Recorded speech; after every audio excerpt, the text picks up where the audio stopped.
Labas vakaras. Tradiciškai penktadienio vakarą jūsų dėmesio tikisi informacinė laida trumpai. Kviečiame žiūrėti svarbiausių jubiliejų švenčiančios Palangos žinių. Trečiadienį vyko pirmasis naujosios 5-ojo šaukimo miesto tarybos posėdis. Jame buvo svarstomi tik 2 klausimai – dėl Palangos miesto mero rinkimų ir dėl savivaldybės administracijos direktoriaus atleidimo iš pareigų. Jau seniau tapo žinoma, kad miesto mero kėdę pretenduos užimti tik dabartinis kurorto vadovas Pranas Žeimys. Tačiau Liberalų sąjungos Palangos skyriaus nariai pateikė staigmeną. Jie į mero postą pasiūlė Lietuvos centro sąjungos Palangos skyriaus pirmininką Salvijų Jotką.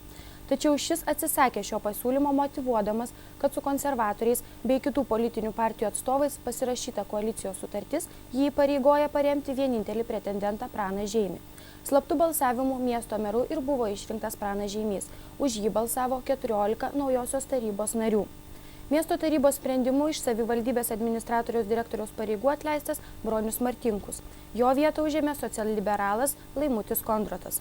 Kiti postai bus pasidalinti ketvirtadienį. Rytoj prasideda renginiai skirti Palangos 750-mečiui paminėti. Šventės maratonas prasidės naujojo mero inauguracija ant Birutės kalno. Po pusvalandžio visų šaukimų miesto tarybos nariai susirinks Gintaro muziejuje. 17 val. Numatoma aukoti šventas mišias už Palangą. 20 val. Miestelėnai kviečiami į centrinę miesto aikštę. Čia jubiliejaus proga koncertuos estrados žvaigždės Stasys Povilaitis, Edmundas Kučinskas bei Simonas Donskovas.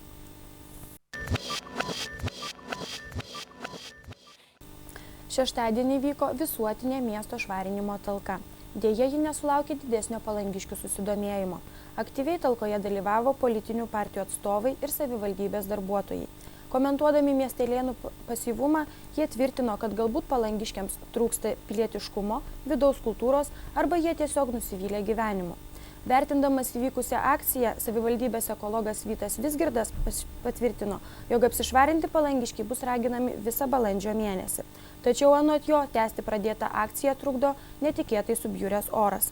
Specialistas taip pat pažymėjo, jog jau dabar sudarytas nesusitvarkiusių privačių valdų savininkų sąrašas. Artimiausiu metu numatyta jiems nusiųsti įspėjimus. Visą šią savaitę kartu su palangiškiais Senojoje gimnazijoje mokėsi ir 7 vienuoliktokės iš Utenos Šapokos gimnazijos. Taip įgyvendinamas šių 2 ugdymo įstaigų projektas Pasikeitimas jaunimo delegacijomis. Projektas gimė uteniškės Rūtos Malakauskaitės iniciatyva. Moksleivių parlamento pirmininkė kartu su savo mokyklos direktoriaus pavaduotoja nusprendė, jog reikia bendradarbiauti su kurorto gimnazija. Senosios gimnazijos ugdytiniai savo ruoštų Utenoje svečiuosis gegužės pradžioje. Uteniškės per šią savaitę ne tik mokėsi, tačiau aplankė ir Kretingos žiemos sodą, Palangos Gintaro muziejų, Klaipėdos senamiestį bei delfinariumą. Šiandien ryte viešnios susitiko su kurorto valdžios atstovais. Su jais aptartos projekto plėtros perspektyvos. Penktadienį savo mokyklos teritorijas tvarkiusiems moksleiviams padovanota diskoteka Šachmatinėje. Tačiau daugelis susirinko ir į Baltijos vidurinę mokyklą, kurioje vyko breiko šokių grupės iš Šiaulių Zimotic Style pasirodymas. Šiauliečiai patys pasakoja apie savo pomėgį.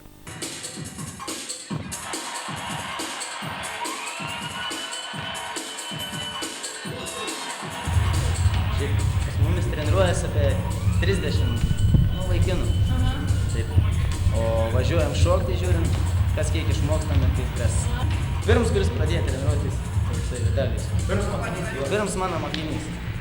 O iš kur ta prasme tu turėjai tokių sugebėjimų kompetencijos? Aš pradėjau treniruotis, tai buvau huligans, atsirado kabelinė televizija, pamatėm Dyvą ir ten Dievas. Ir prasidėjo visas tas, pats tokius metus prasitreniravau jau taip gan normaliai. Skaičiau, ką jau mokėjau. Tada galvojau, ką nors reiktų pamokinti, kas norėtų. Va, suradau jį. Tada jį išmokinau daugiau, taip vis daugiau ir atsidūriau Šiauliuose pas Flamingą.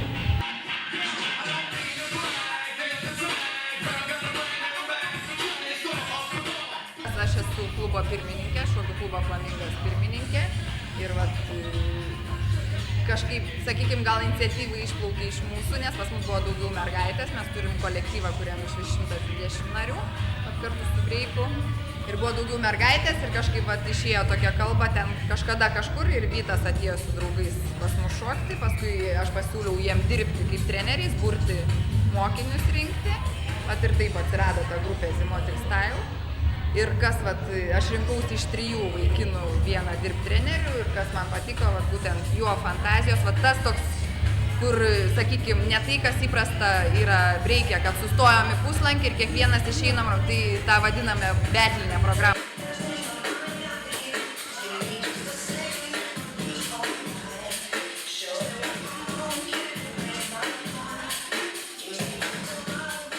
Kiti sako, ai, kam jūs ten koncertuojat ir koncertuojat, bet tai vaikam to reikia, jie nori kažkur pasirodyti, ne vien treniruotis ir tą prakaitą tiklėti.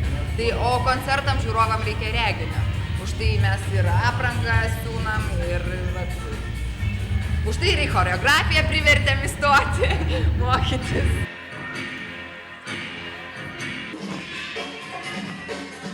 Kadangi pas mus yra šokių, kaip tame klube yra vaikų ir jaunimo šokio studija 16, tai yra, kaip aš sakau, tokia liktai mini šokių mokykla, mes šokam viską ir jie šoka irgi ne tik breiką, ir humoristinius šokius, ir jūreivius, ir baletą gauna paragauti visko. Kaip visapusiškas, nes turi būti visapusiškas fizinis ir pasiruošimas ir vis tiek laikysena viskas. Vien, kaip sakant, štangą ir kilnuoti, tai nieko. Jeigu tik nepamiršite to pavadinimo Zymotic Style.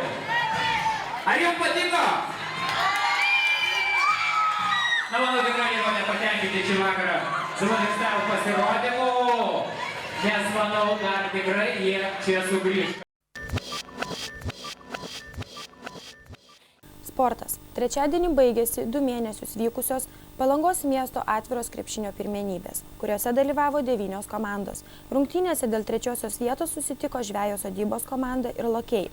Visą rungtynių laiką vyko labai įnirtinga kova ir nugalėtojai paaiškėjo tik likus kelioms sekundėms iki pabaigos.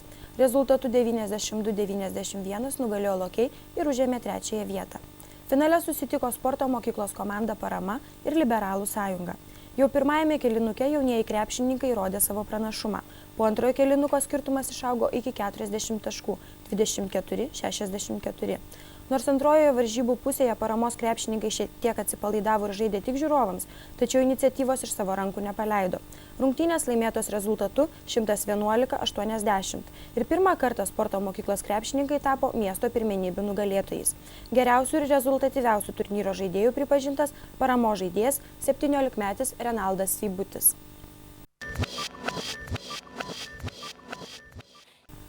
Orų prognozė. Balandžio mėnesio orai kartais irgi mėgsta papokštauti. Nors tai jau tikro pavasario mėnuo, tačiau orai būna nepastovūs, permainingi, tarsi ima ir pasišaipo iš atbundančios gamtos.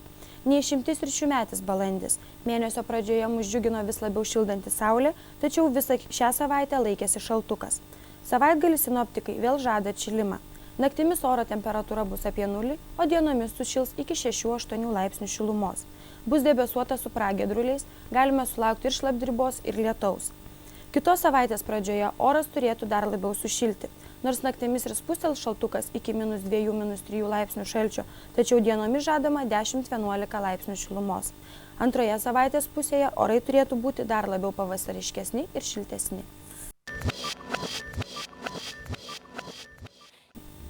Jūs kviečia muzikos klubas Anapilis. Šeštadienį 20 val. Čia jums koncertuos Vytautas Kernagis. Tai ir visos šios savaitės naujienos. Dar kartą sveikiname jūs gražios miesto sukakties proga. Linksmai pašvęskite ir darbingos kitos savaitės. Likite sveiki.